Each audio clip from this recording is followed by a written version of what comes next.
1월 24일 금요일 창세기 28장 1절로 15절 말씀. 여호와께서 마므리의 상수리 나무들이 있는 곳에서 아브라함에게 나타나시니라. 날이 뜨거울 때에 그가 장막 문에 앉아 있다가 눈을 들어 본즉 사람 셋이 맞은편에 서 있는지라. 그가 그들을 보자 곧 장막 문에서 달려나가 영접하며 몸을 땅에 굽혀 이르되 내 주여 내가 주께 은혜를 입었사오면 원하건대 종을 떠나 지나가지 마시옵고 물을 조금 가져오게 하사 당신들의 발을 씻으시고 나무 아래에서 쉬소서. 내가 떡을 조금 가져오리니 당신들의 마음을 상쾌하게 하신 후에 지나가소서. 당신들이 종에게 오셨음이니이다. 그들이 이르되 내 말대로 그리하라. 아브라함이 급히 장막으로 가서 사라에게 이르되 속히 고운 가루 세 스아를 가져다가 반죽하여 떡을 만들라 하고 아브라함이 또 가축대 있는 곳으로 달려가서 기름지고 좋은 송아지를 잡아 하인에게 주니 그가 급히 요리한지라. 아브라함이 엉긴 젖과 우유와 하인이 요리한 송아지를 가져다가 그들 앞에 차려놓고 나무 아래에 모셔 섬에 그들이 먹으니라. 그들이 아브라함에게 이르되 내 아내 사라가 어디 있느냐? 대답하되 장막이 있나이다. 그가 이르시되 내년 이맘때 내가 반드시 내게로 돌아오리니 내 아내 사라에게 아들이 있으리라 하시니 사라가 그 뒤 장막 문에서 들었더라.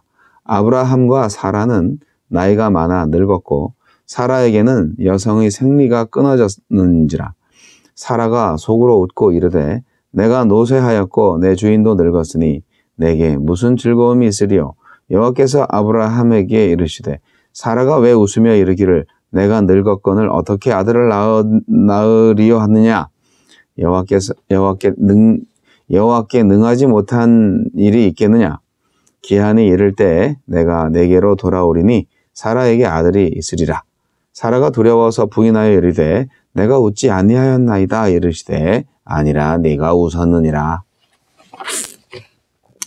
환대와 웃음. 네. 부지 중에 하나님과 천사를 환대한 아브라함에게 하나님은 다시 아들의 출생을 약속하십니다. 그러나 사라는 말씀을 믿지 못해서 웃었습니다.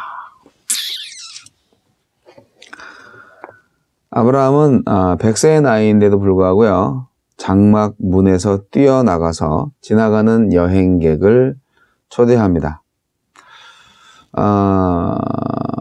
그 나그네들의 정체를 처음부터 알았는지는 잘 모르겠습니다. 하지만 진짜 정체를 몰랐다고 하는 것이 어떻게 보면 더 정확할 수 있는데 저의 개인적인 생각으로는 아브라함이 그들이 하나님의 천사인 것을 어느 정도 눈치를 채고 있지 않았나 생각을 합니다. 그렇다고 해서 물론 그 나그네든 하나님의 천사든 간에 그분들을 잘 대접하면 나에게 축복을 줄 것이다 라고 생각해서 조건적으로 그렇게 친절을 베푼 것은 당연히 아닙니다. 나그네든 누구든 간에 아브라함은 이렇게 먼 길을 오는 여행객들에게 친절을 베풀 만한 그런 인격과 사랑이 충만해 있었다는 것을 저는 믿습니다.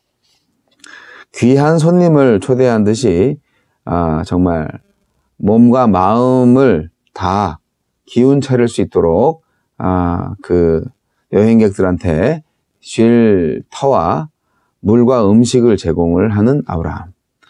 손수 이리저리 뛰어다니는 모습을 보면서 참 사심없이 아낌없이 베풀고 있구나 하는 것을 볼 수가 있습니다.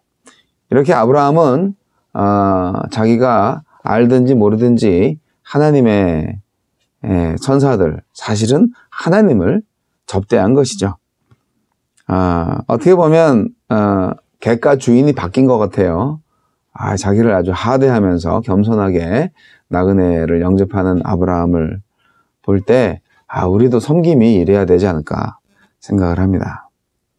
예수님도 말씀하셨습니다. 목마르고 배고프고 감옥에 갇힌 정말 지극히 작은 자 하나에게 내미는 그 친절이 결국 나한테 해주는 거다 라고 마태복음 25장에 그렇게 말씀을 하셨죠. 우리가 섬겨야 할 지체는 누구인지 한번 잘 살펴봤으면 좋겠습니다. 바로 그 약한 자, 작은 소자한테 한 것이 주님께 한 일이다 하는 것을 기억하시면서 오늘 우리가 친절을 베풀어야 할 대상이 누구인지 다시 한번 찾아볼 필요가 있습니다. 아브라함에게 약속의 자녀가 낳을 확정적인 때를 마지막으로 가르쳐 주시는 장면이 오늘 본문에 있습니다. 아브라함은 엘리에셀과 이스마엘을 통해서 속히 이루려고 했지요.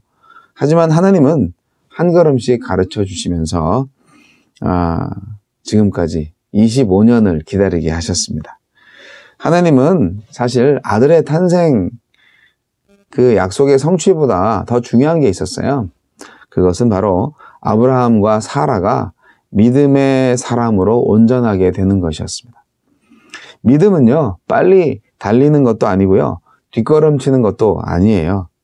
믿음은요, 오직 주님과 동행하며 주님의 때를 사는 것입니다.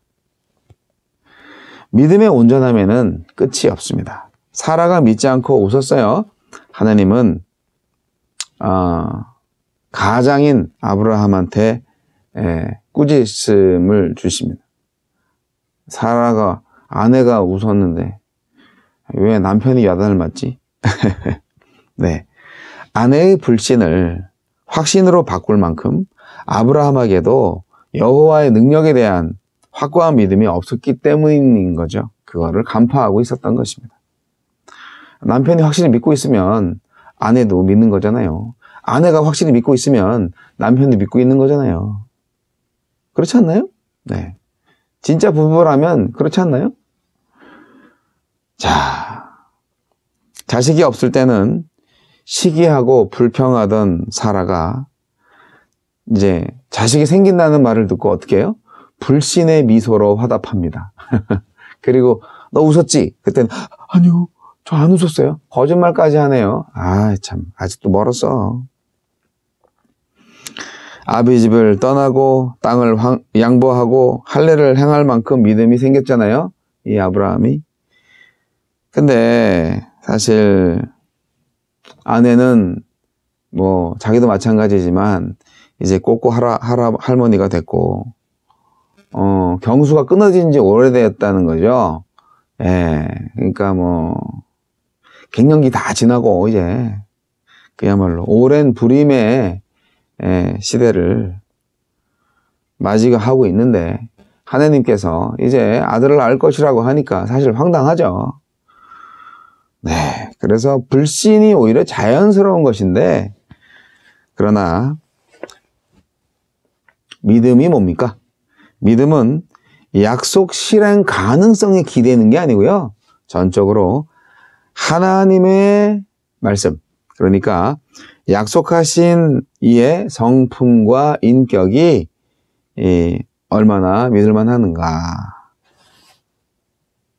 바로 그 믿음에 의해서 그 약속이 성취되는 것이죠. 하나님께 절대적으로 매달리지 않으면요, 도저히 이룰 수 없는 일이 있어요. 바로 아브라함이 100세의 아들을 낳는 것이죠. 아들을 갖는 것이죠. 그 옛날 그 시대의 아브라함에게만 일어나는 일이라고 생각하지 마십시오. 오늘 하나님은 저와 여러분에게 기적을 베푸시를 원하십니다. 아브라함의 믿음을 가질 수 있다면요. 여러분, 믿음의 사람은요, 여러 가지 그 인격을 가지고 있습니다. 성품들이 있습니다. 오늘 아브라함을 보니까, 참 이렇게 객을 잘 환대하는 사람이구나. 네, 오늘 제목이 환대와 웃음이에요. 그러니까 환대라는 것, 친절하게 대접하는 것은 결국 사랑이죠. 나그네를 대접하는 것, 조건 없는 환대. 이것은 사랑의 절정입니다. 사랑이 없으면 이런 거 못하죠. 하느님 환대와 이웃 환대가 바로 사랑입니다. 하나님 환대는 그분을 향한 신뢰, 특별히 창조의 능력에 대한 신뢰이며 이웃 사랑은 손대접인데요. 하여간 아브라함은 그 100세인데도요. 부지 중에 환대했어요. 나그네가 오니까 아이고 하면서 아이고 힘드시겠네, 피곤하시겠네 하면서 나가서 여행 계획을 초대했습니다. 이제 그 천사들이 아브라함에게 자녀를 낳을 확정적인 때를 이제 마지막으로 가르쳐 주십니다. 뭐 사실 기다린 지 25년이지만 자식이 없을 때는 시기하고 불평했는데, 네. 자, 사라가 웃었을 때 하나님이 말씀하신 게 있습니다. 여호와께 능하지 못할 일이 있겠느냐. 네. 아주 사라의 불신앙을 또 아브라함의 믿음 없음을 단칼에 꾸짖으십니다. 무에서 유를 창조하시는 하나님, 죽은 자도 살리시는 하나님께서 불임은 장애물이 아니에요. 그분께는 불임이 창조의 조건입니다. 무에서 유를 창조하니까요. 우리한테는 믿음의 조건입니다. 불임이. 아직도 뭐 경수가 끊어지지 않았다면, 아직도 생리를 한다면 아직 뭐 아이 낳을 수 있겠네 라고 생각을 하잖아요. 근데 이제 다 끝났어요. 그렇다면 믿음의 조건이 되는 것이죠. 아이러니하지만 그러나 그러한 기적을 체험하는 것이 바로 우리 그리스도인 하느님의 자녀가 아니겠습니까? 하느님께 창조의 조건은 우리에게 믿음의 조건이 된다는 사실 잊지 마시기 바랍니다. 아들 탄생의 중요함보다는요, 믿음의 탄생이 더 중요합니다. 하나님한테는 그게 중요했어요. 하나님한테는 아브라함의 믿음이 중요했습니다. 열국의 아비니까요. 자, 오늘 저와 여러분의 믿음의 탄생을 보시겠습니까?